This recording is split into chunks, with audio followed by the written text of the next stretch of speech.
불교의 숨결을 따라 진리를 찾아가는 도반 여러분, 반갑습니다. 오늘은 원효대사의 특별한 벗, 사복의 이야기를 통해 사람을 바라보는 부처님의 마음을 함께 생각해 보겠습니다. 세상에는 많은 사람들이 있습니다. 잘난 사람도 있고 부족한 사람도 있으며 많은 사람에게 사랑받는 사람도 있고 아무도 돌아보지 않는 사람도 있습니다. 우리는 흔히 나와 비슷한 사람을 벗으로 삼고 나에게 도움이 되는 사람을 가까이 하려 합니다. 그러나 원효대사의 삶은 우리에게 다른 길을 보여줍니다. 말하지 못하고 걷지 못했던 사복. 세상 사람들이 쉽게 지나쳤을 한 아이에게 원효대사는 친구가 되어 주었습니다. 어쩌면 그 모습 속에 부처님께서 말씀하신 자비의 참뜻이 담겨 있는지도 모릅니다. 자비란 특별한 사람에게 베푸는 친절이 아닙니다. 아무도 바라보지 않는 생명을 바라보고 아무도 손 내밀지 않는 사람에게 손을 내미는 마음입니다. 원효에게 사복은 불쌍한 아이가 아니었습니다. 한 생명이었고 한 인연이었으며 함께 진리를 향해 걸어가는 귀한 벗이었습니다. 그리고 사복의 어머니 장례길에서 펼쳐지는 이야기는 우리에게 또 하나의 깊은 질문을 던집니다. 우리는 어디에서 와서 어디로 가는가? 나고 죽는 일은 누구에게나 찾아옵니다. 만남이 있으면 이별이 있고 태어남이 있으면 죽음이 있습니다. 그러나 불교는 그 생사의 흐름 속에서 모든 것이 인연으로 이어져 있음을 바라보라고 가르칩니다. 오늘 이 시간 원효와 사복의 인연을 단순한 예시하기로 듣지 마시고 우리 자신의 삶을 비추는 거울로 바라보시기 바랍니다. 내 곁에서 외롭게 살아가는 사람은 없는지, 내가 무심히 지나쳐온 생명은 없는지, 그리고 나 역시 누군가의 따뜻한 손길을 필요로 하고 있지는 않은지 조용히 마음을 살펴보았으면 합니다. 부처님의 자비는 멀리 있는 것이 아닙니다.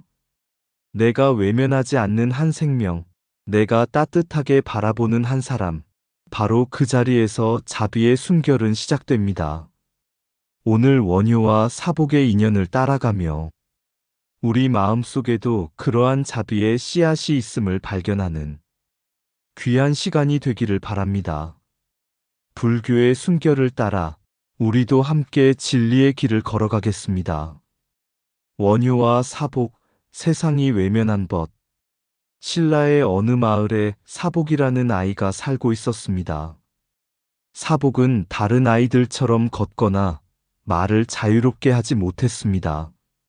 사람들은 그를 특별한 아이로 바라보았고, 어떤 사람들은 안타까운 눈길을 보내면서도 가까이 다가가지는 않았습니다.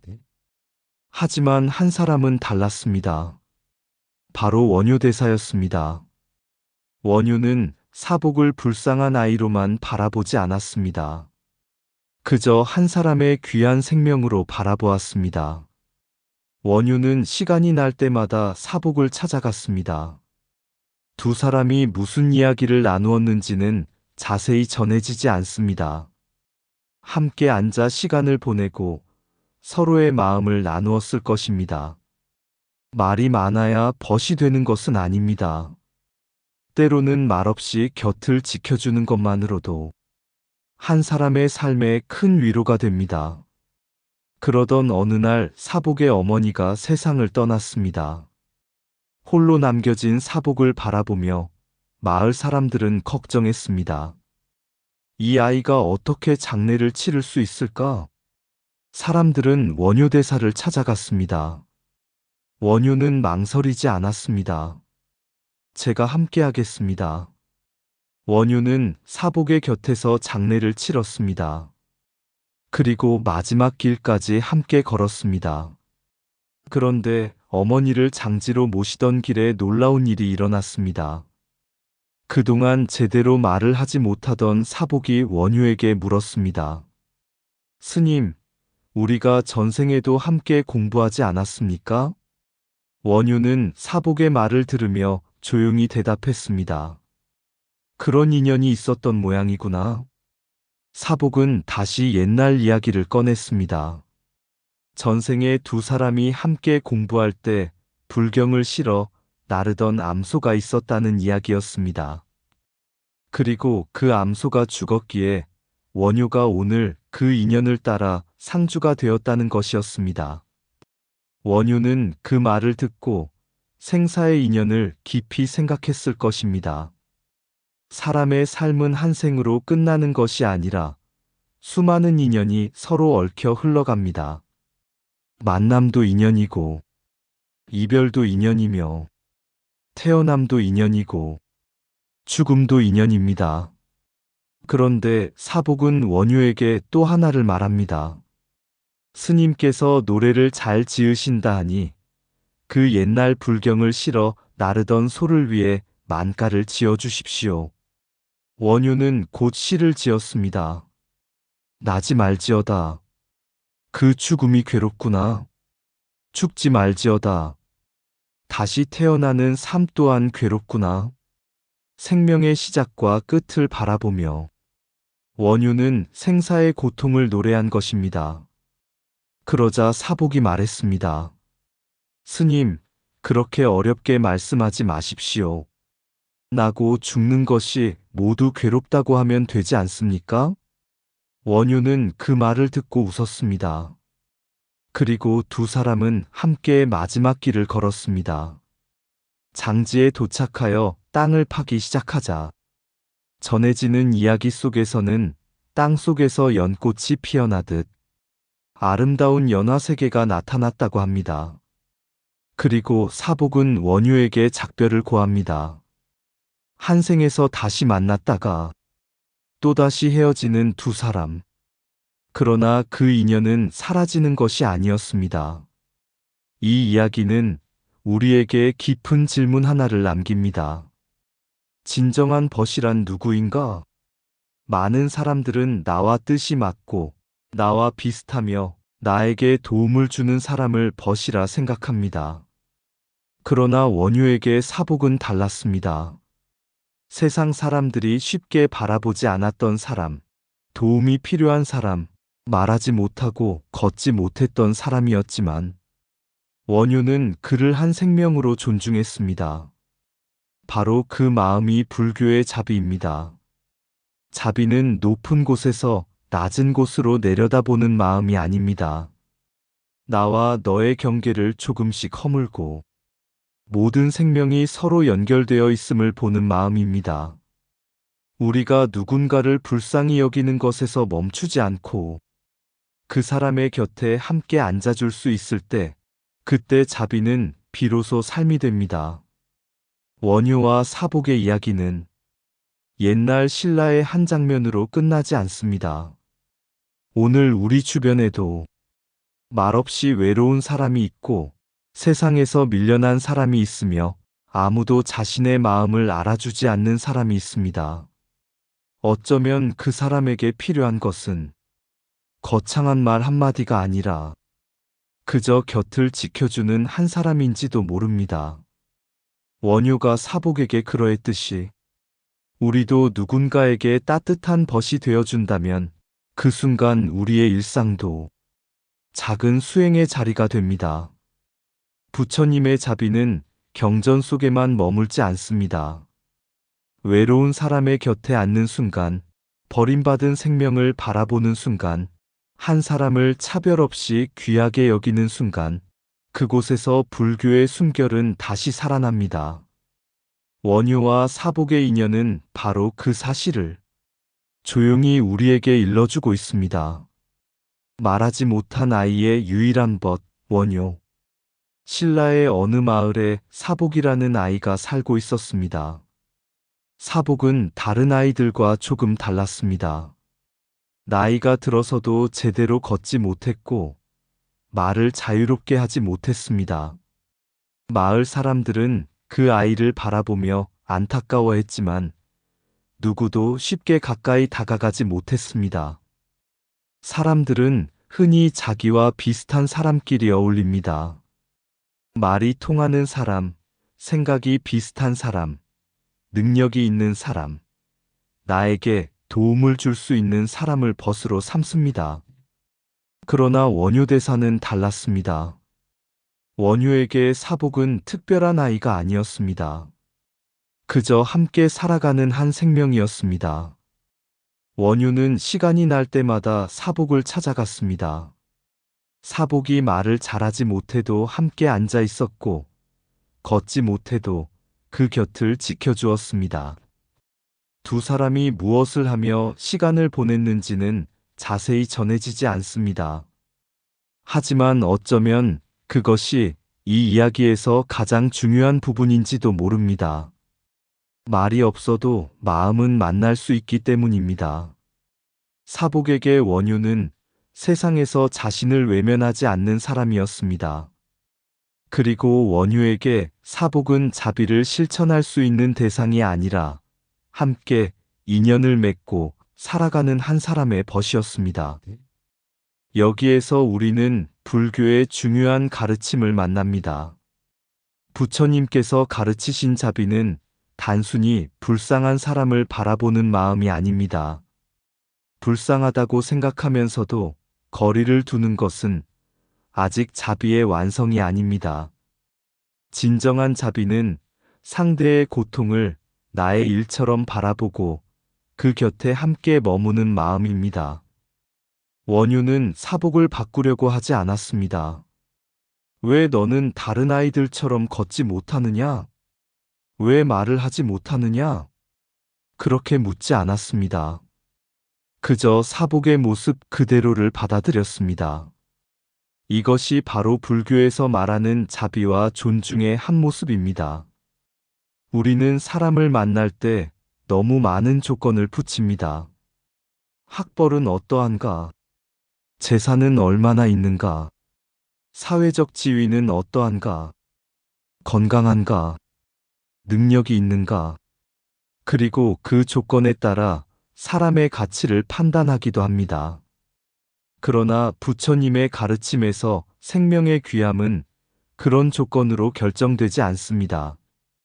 모든 생명은 인연으로 태어나고 모든 생명은 고통을 피하고 행복을 원합니다. 그러므로 수행자는 사람을 볼 때 먼저 그 사람의 조건을 보는 것이 아니라 한 생명으로서의 존귀함을 바라보아야 합니다. 원효가 사복에게 보여준 마음도 바로 그러했을 것입니다. 사복은 말을 많이 하지 못했지만 원효는 그 침묵을 외면하지 않았습니다. 사복은 세상 사람들과 같은 방식으로 살아가지 못했지만 원효는 그 다름을 벽으로 만들지 않았습니다. 그래서 두 사람 사이에는 특별한 우정이 생겼습니다. 생각해보면 참 신기한 인연입니다. 한 사람은 당대에 이름난 스승이었고, 한 사람은 세상에서 쉽게 주목받지 못했던 아이였습니다. 하지만 두 사람 사이에는 세상의 신분도, 능력도, 명성도 들어설 자리가 없었습니다. 그곳에는 오직 사람과 사람의 인연만 있었습니다.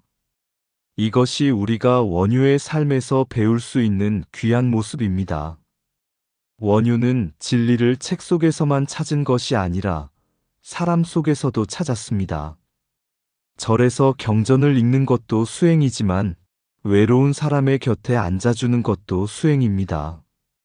염불하는 것도 수행이지만 아무도 돌아보지 않는 생명을 따뜻하게 바라보는 것도 수행입니다. 많은 말을 하는 것도 법문이지만 말없이 고통받는 사람의 곁을 지켜주는 것도 하나의 법문입니다. 그래서 사복과 원효의 인연은 우리에게 묻습니다. 당신은 사람을 무엇으로 판단하고 있습니까? 그 사람의 재산입니까? 그 사람의 능력입니까? 그 사람의 외모입니까? 그 사람의 사회적 지위입니까? 아니면 그 모든 조건을 내려놓고 그 사람 안에 있는 한 생명을 바라보고 있습니까? 불교의 지혜는 우리에게 겉모습 너머를 보라고 합니다. 연기법의 눈으로 보면 나와 남은 완전히 떨어져 있는 존재가 아닙니다. 우리는 수많은 인연 속에서 살아갑니다. 오늘 내가 건강하게 살아갈 수 있는 것도 수많은 사람의 도움과 자연의 은혜와 과거의 인연이 있었기 때문입니다. 그러므로 누군가를 낮추어 볼 이유도 없고 누군가를 함부로 외면할 이유도 없습니다. 오늘 내가 도움을 받는 사람일 수도 있고 내일은 내가 누군가에게 손을 내미는 사람이 될 수도 있습니다. 이것이 연기의 세계입니다. 원효가 사복의 곁에 앉아주었던 그 마음을 오늘 우리의 삶으로 가져온다면 어떻겠습니까? 우리 주변에도 말없이 외로운 사람이 있을 것입니다. 가족 가운데 마음을 닫은 사람이 있을 수도 있고, 이웃 가운데 홀로 살아가는 사람이 있을 수도 있으며, 사회 속에서 자신의 자리를 찾지 못하고 힘들어하는 사람도 있을 것입니다. 그들에게 거창한 것을 해주지 않아도 됩니다.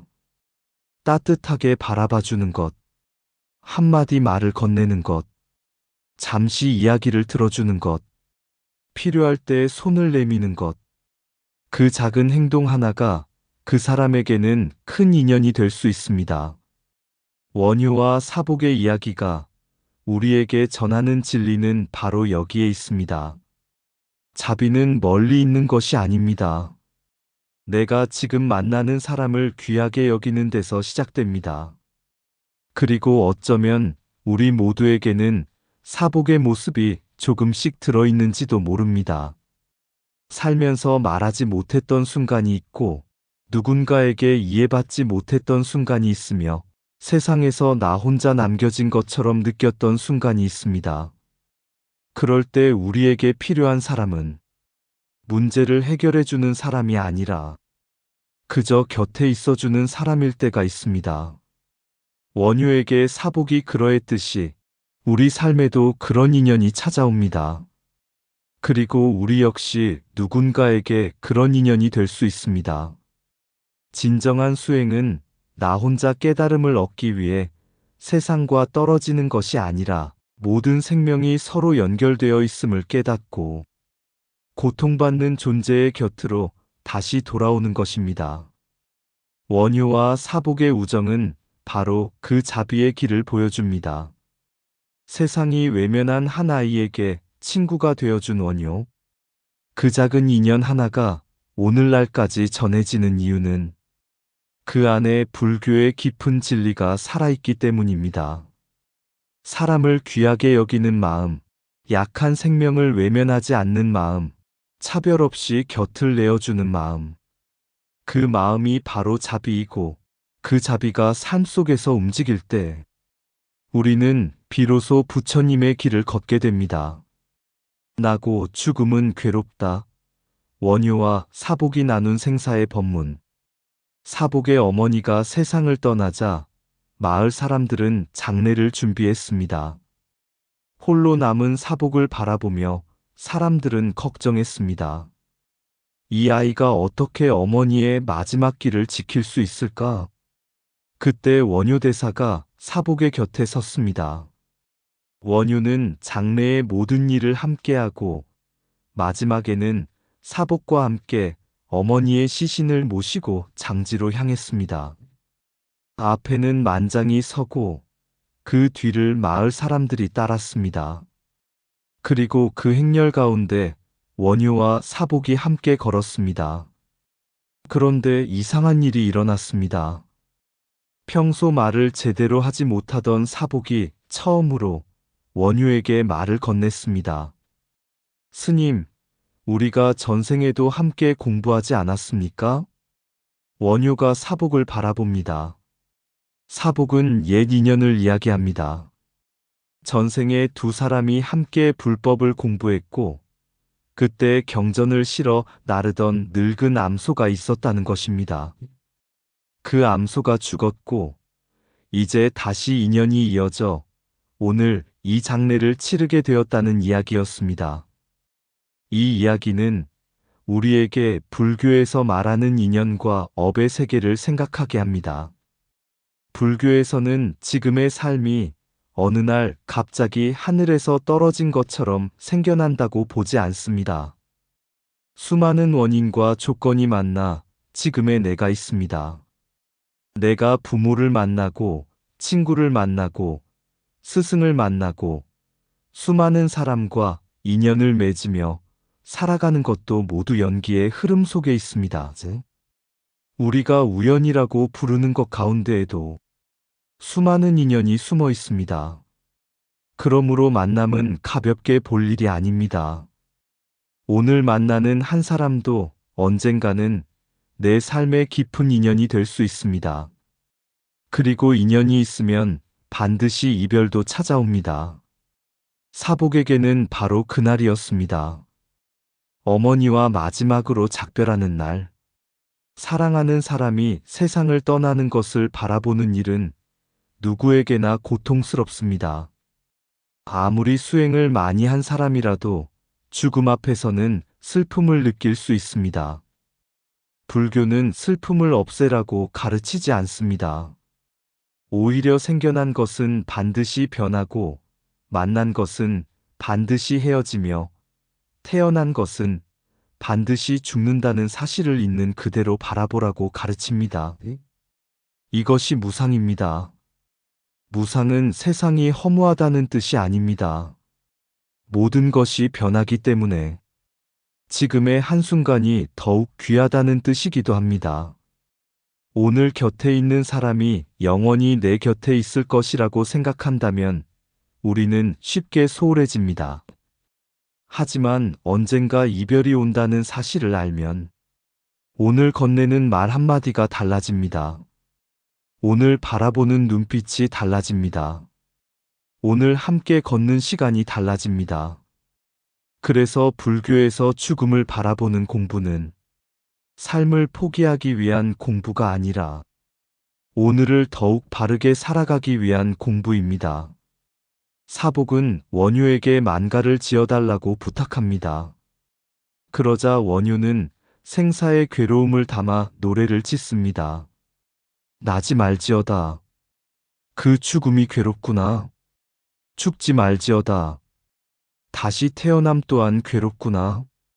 참으로 불교적인 노래입니다. 태어남에는 늙음과 병듦과 죽음이 따라오고 사랑하는 사람과 헤어지는 괴로움이 있으며 원하는 것을 얻지 못하는 괴로움이 있습니다. 이것이 부처님께서 말씀하신 고의 현실입니다. 그런데 여기서 우리는 한 가지를 잘 살펴야 합니다. 불교에서 삶은 괴롭다고 말한다고 해서 삶 자체를 부정하는 것은 아닙니다. 부처님께서는 먼저 괴로움의 현실을 정확히 보셨습니다. 그리고 그 괴로움에는 원인이 있으며 그 원인을 소멸할 수 있고 그 소멸에 이르는 길이 있다고 가르치셨습니다. 이것이 사성제입니다. 그러므로 생사가 괴롭다는 사실을 아는 것은 절망의 시작이 아니라 지혜의 시작입니다. 사복은 원효가 지은 노래를 듣고 오히려 말합니다. 스님, 그렇게 어렵게 말씀하지 마십시오. 그저 나고 죽는 것이 모두 괴롭다고 하면 되지 않습니까? 이 장면은 참 재미있으면서도 깊은 의미를 가지고 있습니다. 원효는 어려운 언어로 생사의 고통을 노래했고 사복은 아주 간단한 말로 그 핵심을 짚었습니다.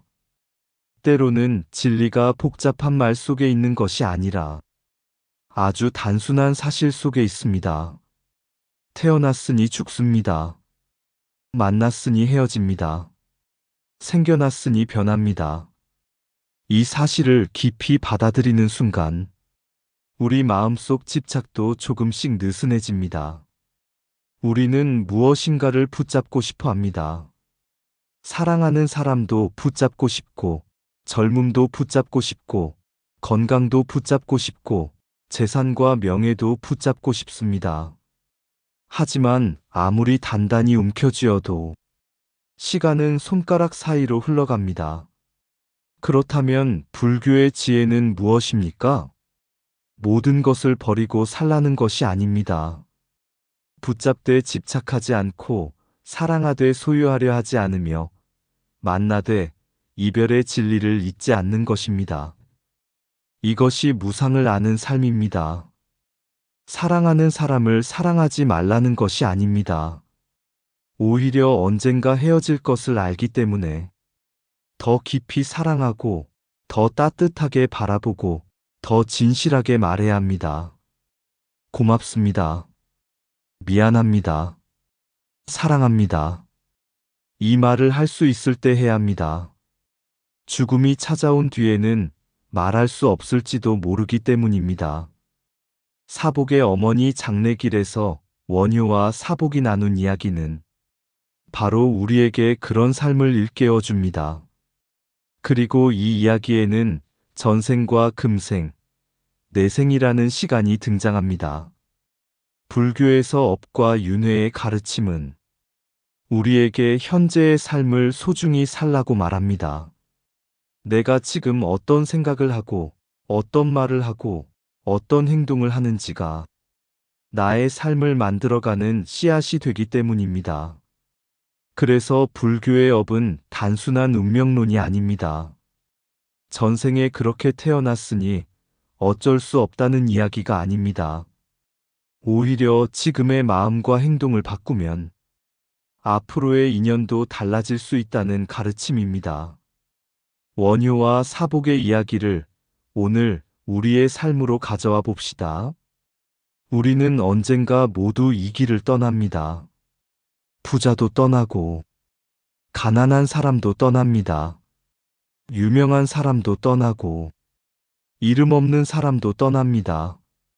많이 가진 사람도 빈손으로 가고, 아무것도 가지지 못한 사람도 빈손으로 갑니다. 그렇다면 죽음 앞에서 남는 것은 무엇일까요?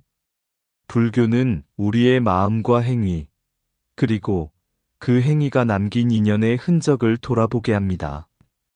오늘 내가 누군가에게 베푼 따뜻함, 오늘 내가 참아낸 한마디, 오늘 내가 용서한 사람, 오늘 내가 나눈 작은 보시, 이러한 것들이 바로 우리의 삶을 만들어가는 수행이 됩니다. 그러므로 생사의 진리를 아는 사람은 오늘 하루를 함부로 살지 않습니다. 화를 낼 때도 한 번 더 생각하고, 미워할 때도 한 번 더 바라보고, 사랑할 때는 더 진실하게 사랑합니다. 왜냐하면 모든 것이 무상하기 때문입니다. 오늘이 마지막 날일 수도 있기 때문입니다. 사복과 원효가 함께 걸었던 장례길은 사실 우리 모두가 언젠가 걷게 될 길입니다. 그리고 그 길에서 우리에게 필요한 것은 죽음을 두려워하는 마음만이 아닙니다. 죽음을 이해함으로써 삶을 바르게 살아가는 지혜입니다. 나고 죽는 것은 괴롭습니다. 그러나 그 괴로움을 깊이 바라볼 때 우리는 집착의 뿌리를 발견합니다. 집착의 뿌리를 발견할 때 조금씩 놓아주는 지혜가 생깁니다. 놓아주는 지혜가 생기면 마음의 평온이 찾아옵니다. 그리고 그 평온 속에서 우리는 비로소 알게 됩니다. 생사란 나에게만 찾아오는 것이 아니며 모든 존재가 함께 지나가는 길이라는 것을. 그래서 오늘 이 순간, 살아있는 동안 서로에게 따뜻한 벗이 되어주는 것이 중요합니다. 원효가 사복의 마지막 길에 함께 했듯이 우리도 누군가의 슬픔 곁에 함께 서줄 수 있다면 그 순간 우리는 죽음의 진리를 배우면서도 삶의 자비를 실천하게 됩니다.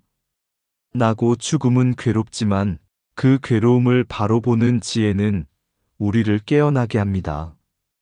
그리고 생사의 무상을 아는 마음은 오늘의 한 사람, 오늘의 한마디, 오늘의 한순간을 더욱 귀하게 만들어줍니다. 그것이 원효와 사복이 나눈 생사의 깊은 법문입니다. 원효의 친구들은 왜 세상의 아웃사이더였는가? 우리는 흔히 사람을 사귈 때 나와 비슷한 사람을 찾습니다. 생각이 비슷하고, 형편이 비슷하고, 사회적 위치가 비슷하고, 나에게 도움이 되는 사람을 가까이 하려 합니다. 그래서 세상에는 자연스럽게 경계가 생깁니다. 가진 사람과 가지지 못한 사람, 배운 사람과 배우지 못한 사람, 힘 있는 사람과 힘 없는 사람, 주류에 속한 사람과 변두리에 밀려난 사람. 사람들은 자신도 모르게 그 경계를 따라 사람을 만납니다. 그런데 원효대사의 삶을 바라보면 조금 다른 모습이 보입니다. 원효의 인연 가운데에는 세상의 기준으로 볼 때 특별히 주목받지 못했던 사람들이 있었습니다. 오늘 우리가 만난 사복도 그러했습니다. 말하지 못하고 걷지 못했던 아이. 세상 사람들이 쉽게 친구가 되어주지 않았던 아이. 그러나 원효는 그 아이를 외면하지 않았습니다. 그렇다면 원효는 왜 그런 사람들과 인연을 맺었을까요? 어쩌면 그 이유는 원효가 사람의 겉모습보다 그 안에 있는 생명을 보았기 때문일 것입니다. 불교의 눈으로 보면 사람을 나누는 수많은 기준은 결국 우리가 만들어낸 분별입니다. 이 사람은 나보다 낫다. 저 사람은 나보다 못하다. 이 사람은 가까이 해야 한다. 저 사람은 멀리 해야 한다. 이러한 생각이 하나씩 쌓이면서 마음속에 벽이 생깁니다. 불교에서는 이것을 분별하는 마음이라고 합니다. 물론 세상에서 살아가기 위해서는 여러 가지 구별이 필요합니다. 하지만 구별과 차별은 다릅니다. 상대의 상황이 나와 다르다는 것을 아는 것과 그 다름을 이유로 그 사람의 가치를 낮추어 보는 것은 전혀 다른 일입니다. 부처님의 가르침은 바로 그 마음의 벽을 바라보게 합니다. 너와 내가 다르다는 생각 너머에서 모든 생명이 고통을 피하고 행복을 원한다는 사실을 보라. 그곳에서 자비가 시작됩니다. 원효가 사복에게 보여준 마음도 그러했을 것입니다. 사복이 세상에서 어떤 평가를 받는지는 중요하지 않았습니다. 그가 무엇을 할 수 있는지도 중요하지 않았습니다. 원효에게 중요한 것은 사복도 하나의 귀한 생명이라는 사실이었습니다. 그래서 원효는 사복의 곁에 앉았습니다. 이 장면을 오늘 우리의 삶에 가져와 보면 참 많은 생각을 하게 됩니다. 우리 주변에도 아웃사이더라고 불리는 사람들이 있습니다. 사람들과 잘 어울리지 못하는 사람, 경제적으로 어려운 사람, 몸이 불편한 사람, 나이가 많다는 이유로 외면받는 사람, 사회에서 자신의 자리를 찾지 못하는 사람, 말투나 외모가 다르다는 이유로 상처받는 사람, 그리고 때로는 우리 자신도 어느 순간 그런 사람이 됩니다. 직장에서 밀려났을 때, 사람들에게 오해를 받았을 때, 친구와 가족에게서 외면받았을 때, 우리는 세상 가장자리로 밀려난 듯한 외로움을 느낍니다. 그때 우리는 깨닫습니다. 사람에게 가장 힘든 것은 가난이나 실패만이 아니라 아무도 자신을 바라보지 않는다는 느낌일 수 있다는 것을. 그래서 불교의 자비는 먼저 바라보는 것에서 시작합니다. 당신이 여기 있다는 것을 알고 있습니다. 당신의 아픔을 외면하지 않겠습니다. 당신도 나와 똑같이 소중한 생명입니다. 이 마음이 바로 자비의 첫걸음입니다. 원효는 아마도 사복에게 이런 말을 직접 하지 않았을 것입니다. 그러나 말보다 더 깊은 것은 행동입니다. 틈이 날 때 찾아가고 함께 앉아주고 어머니의 장례까지 함께하고 마지막 길까지 벗으로서 동행했습니다. 그것이 원효가 보여준 법문이었습니다. 경전을 펼쳐놓고 설법하지 않아도 한 사람의 곁을 지켜주는 삶 자체가 법문이 될 수 있었던 것입니다. 여기서 우리는 원효의 수행을 다시 생각하게 됩니다. 수행은 산속에서 홀로 마음을 닦는 것만이 아닙니다. 사람이 많은 시장에서도 수행할 수 있고, 가족과 함께 살아가면서도 수행할 수 있으며, 나와 다른 사람을 만나는 순간에도 수행할 수 있습니다. 특히 나와 마음에 들지 않는 사람을 만났을 때, 내 마음에서 올라오는 미움과 판단을 바라보는 것은 아주 깊은 수행이 됩니다. 나는 왜 저 사람을 싫어하는가? 나는 왜 저 사람을 나보다 못하다고 생각하는가? 나는 왜 저 사람에게는 자비를 베풀기 어려운가? 이 질문을 조용히 바라보면 상대방보다 오히려 내 마음속 분별심이 보이기 시작합니다. 그것을 보는 순간 수행의 문이 열립니다. 원효의 친구들이 세상의 아웃사이더였다는 이야기는 그 사람들을 특별하게 미화하기 위한 이야기가 아닙니다. 오히려 우리에게 묻는 것입니다. 당신이 세상의 중심이라고 생각하는 곳은 정말 중심인가? 불교에서는 모든 것이 연기로 존재합니다. 중심이 있기 때문에 주변이 있는 것이 아니라 서로가 서로를 의지하기 때문에 존재합니다. 꽃 한 송이도 홀로 피지 않습니다. 햇빛이 필요하고, 비가 필요하고, 흙이 필요하고, 바람이 필요합니다. 우리의 삶도 마찬가지입니다. 나는 혼자서 살아가는 것 같지만, 부모와 스승, 친구와 이웃, 수많은 이름 모를 사람들의 도움 속에서 살아갑니다. 그러므로 내가 중심이고 다른 사람은 주변이라는 생각은 연기의 이치를 제대로 보지 못한 생각일 수 있습니다. 오늘 내가 누군가보다 앞서 있다고 해서 영원히 앞서 있는 것도 아닙니다. 오늘 내가 누군가를 도와준다고 해서 언제나 내가 강한 사람인 것도 아닙니다. 인연은 계속 바뀝니다. 어제 도움을 받았던 사람이 오늘은 다른 사람을 도울 수도 있습니다. 어제 외면받던 사람이 오늘은 누군가에게 가장 귀한 존재가 될 수도 있습니다. 그래서 불교는 우리에게 사람을 함부로 판단하지 말라고 가르칩니다. 모든 존재는 변화하고 있으며 그 누구도 하나의 모습으로 고정되어 있지 않기 때문입니다. 원효가 사복을 친구로 받아들였던 것처럼 우리도 사람을 바라보는 눈을 조금 바꾸어 볼 필요가 있습니다.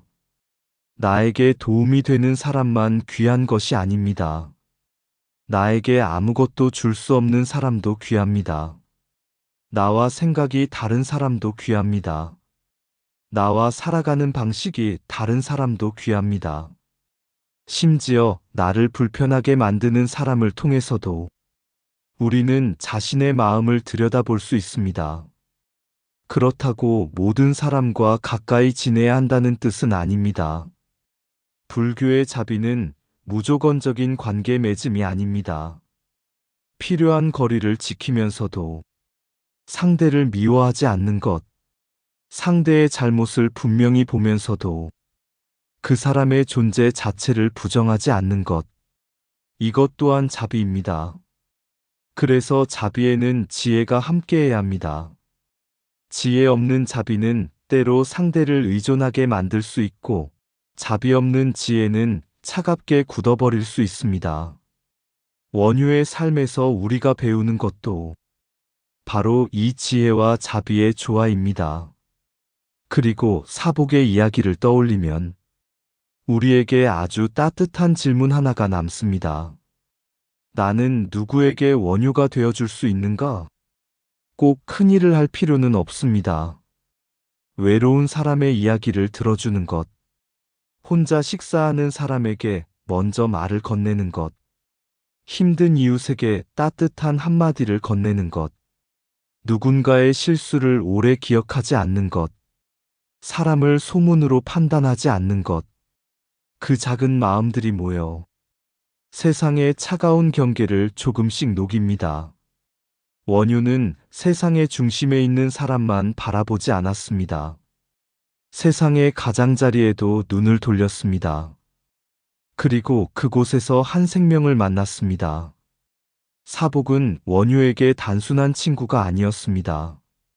그 인연을 통해 원효는 우리에게 보여주었습니다.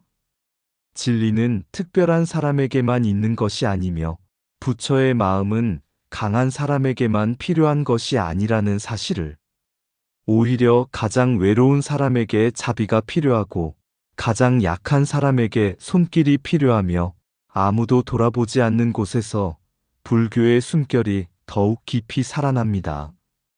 그러므로 오늘 우리가 세상의 가장자리에 있는 사람을 만난다면 잠시 걸음을 늦춰보았으면 합니다. 그 사람을 바꾸려고 하기보다 그 사람의 존재를 먼저 바라보십시오. 그리고 마음속으로 이렇게 말해보십시오. 당신도 나와 같은 생명입니다. 그 한마디가 마음속에서 진실해지는 순간 우리는 이미 부처님의 자비를 향해 한 걸음 나아간 것입니다. 원효의 친구들이 세상의 아웃사이더였던 까닭은 그들이 특별해서가 아니라 원효가 세상의 기준으로 사람을 가르지 않았기 때문인지도 모릅니다. 그래서 원효의 우정은 오늘도 우리에게 묻습니다. 당신의 마음 밖으로 밀어낸 사람은 누구입니까?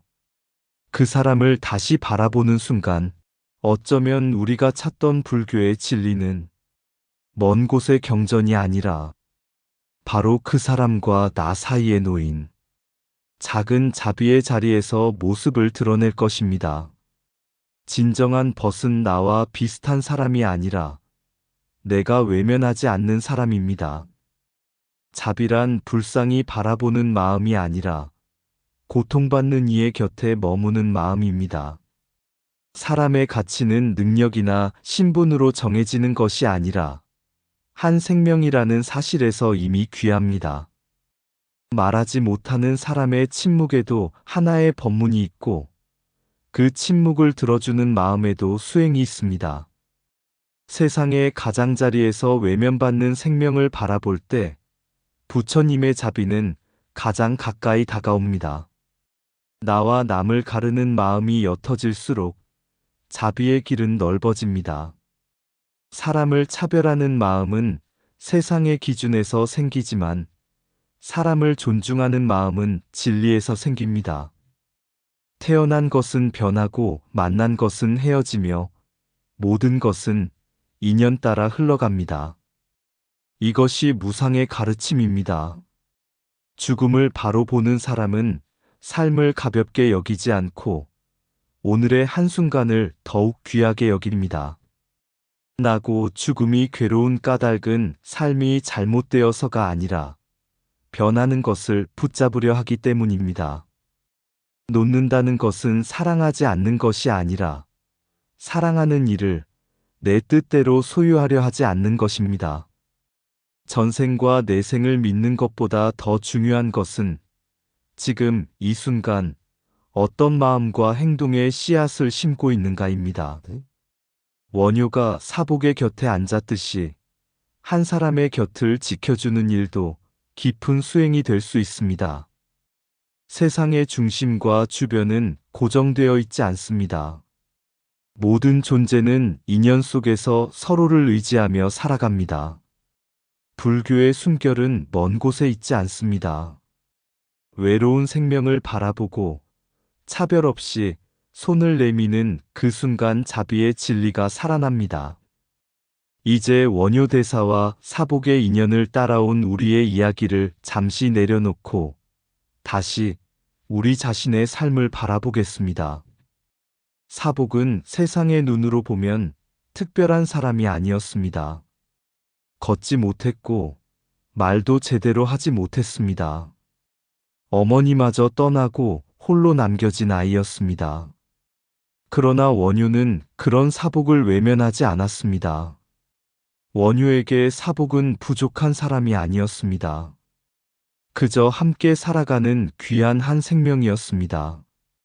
아마 이것이 오늘 우리가 원효에게서 배워야 할 가장 중요한 가르침인지도 모릅니다.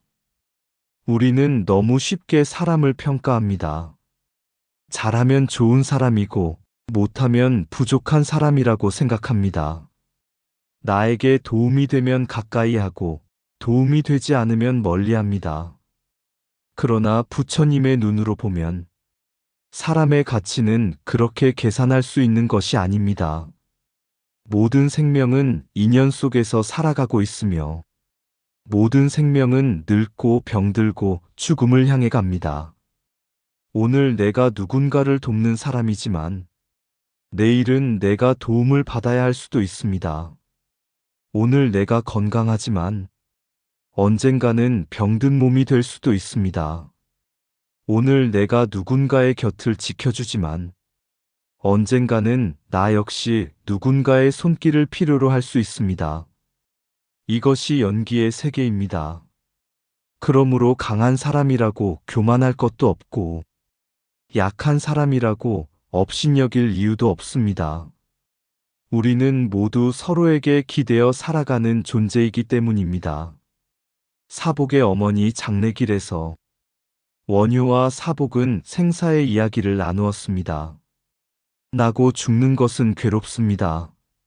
만남에는 이별이 따라오고, 태어남에는 죽음이 따라옵니다.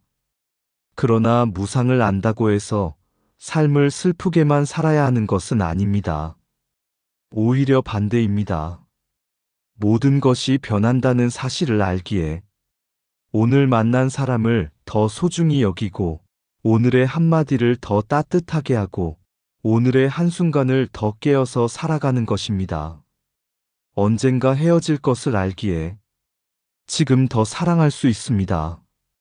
언젠가 떠날 것을 알기에 지금 더 감사할 수 있습니다. 언젠가 나도 도움을 받을 수 있음을 알기에 지금 힘든 사람에게 손을 내밀 수 있습니다. 이것이 무상을 지혜로 바꾸는 삶입니다. 원효의 삶이 우리에게 아름답게 다가오는 까닭도 여기에 있습니다.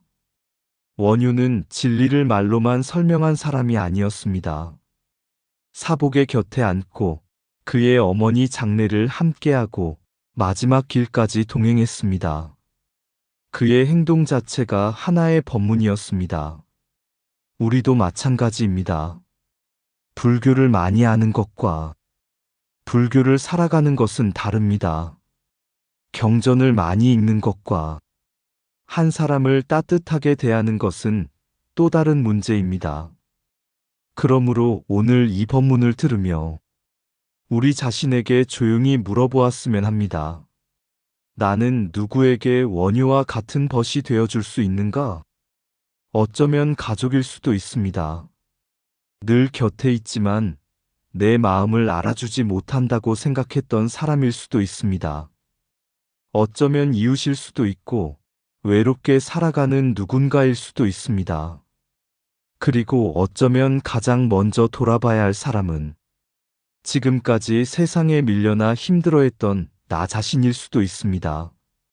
우리도 살아오면서 사복처럼 세상에서 외로운 순간을 경험했을 것입니다.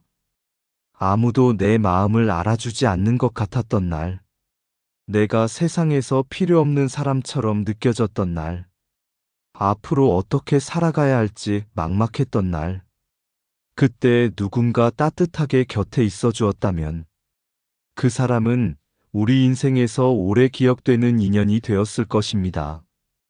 그렇다면 이제 우리가 그 인연이 되어주면 어떻겠습니까? 거창한 일을 하지 않아도 됩니다. 따뜻한 말 한마디, 조용히 들어주는 마음, 한 번의 전화, 작은 보시, 용서하는 마음, 그리고 누군가를 함부로 판단하지 않는 것. 이 작은 실천들이 모이면 우리의 삶은 조금씩 자비의 길로 바뀝니다. 원효와 사복의 이야기는 오래된 신라의 이야기가 아닙니다. 오늘 우리에게도 계속되고 있는 이야기입니다. 세상의 가장자리에는 여전히 외로운 사람들이 있고 누군가의 따뜻한 손길을 기다리는 생명이 있습니다. 그들을 바라볼 때 우리가 저 사람은 나와 다르다고 생각할 수도 있습니다. 그러나 불교는 그 순간 다시 묻습니다. 다르다는 이유로 귀하지 않은 생명이 있는가? 없습니다. 모든 생명은 인연 속에서 존재하고, 모든 생명은 행복을 원하며, 모든 생명은 고통에서 벗어나기를 원합니다. 그래서 자비는 특별한 사람만 실천하는 것이 아닙니다. 우리 모두가 할 수 있습니다. 오늘 한 사람을 따뜻하게 바라보는 것에서 시작할 수 있습니다. 오늘 한 사람의 아픔을 외면하지 않는 것에서 시작할 수 있습니다. 그리고 그 마음이 조금씩 넓어질 때 우리의 삶도 부처님의 길에 가까워집니다. 원효와 사복이 함께 걸었던 마지막 길은 우리 모두가 언젠가 걸어야 할 길입니다. 하지만 그 길이 두렵기만 한 것은 아닙니다.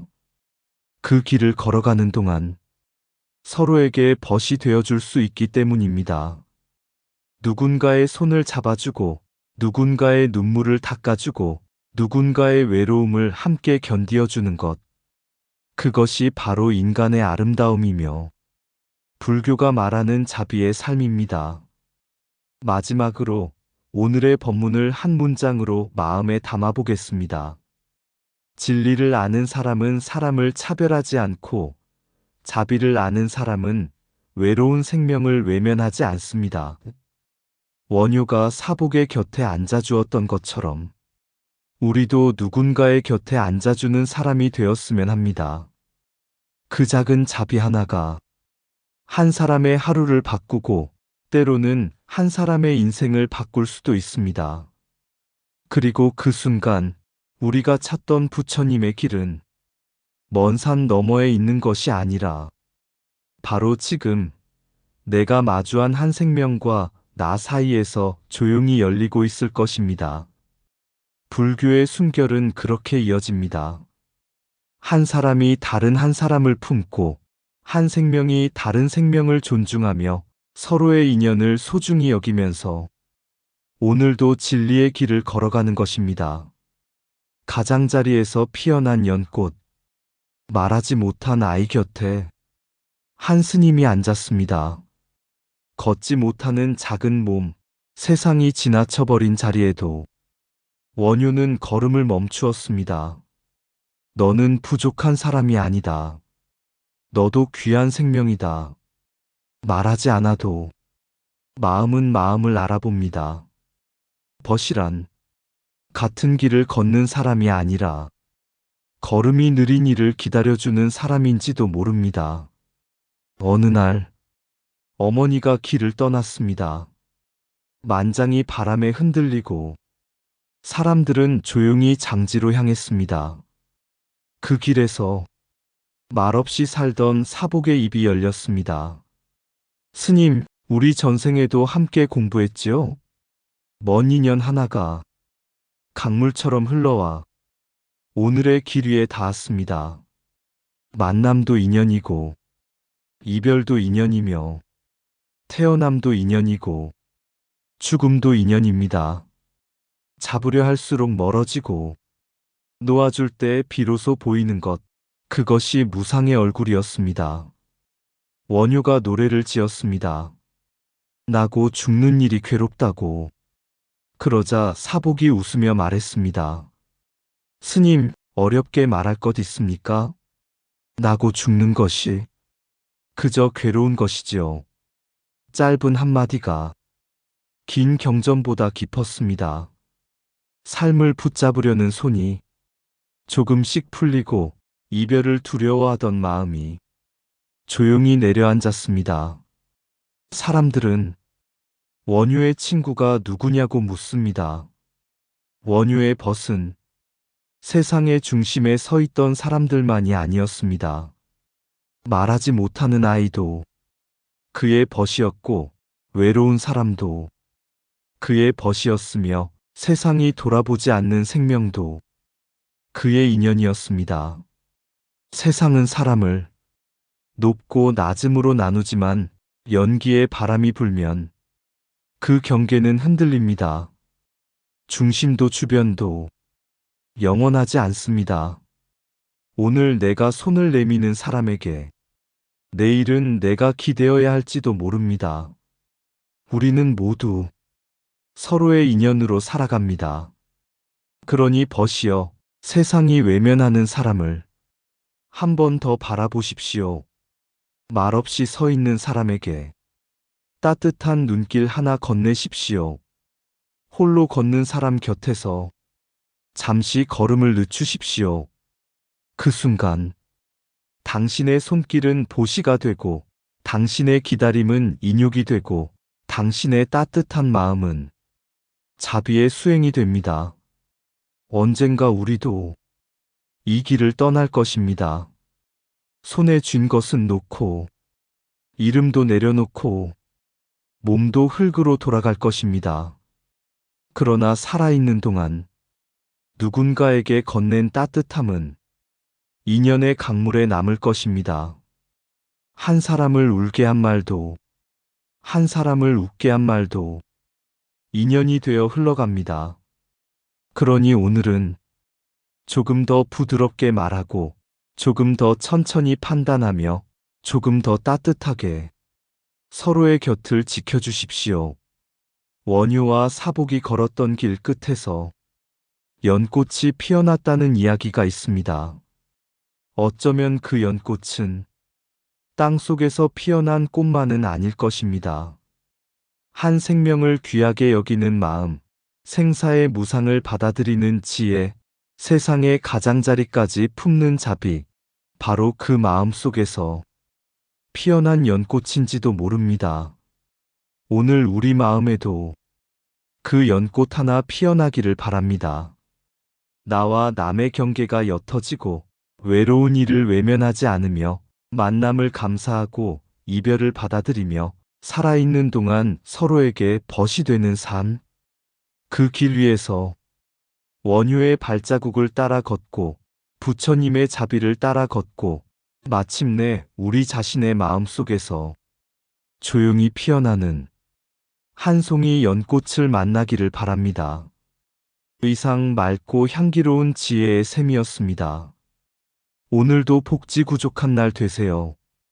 구독과 좋아요는 맑고 향기로운 지혜의 샘에게 큰 힘이 됩니다.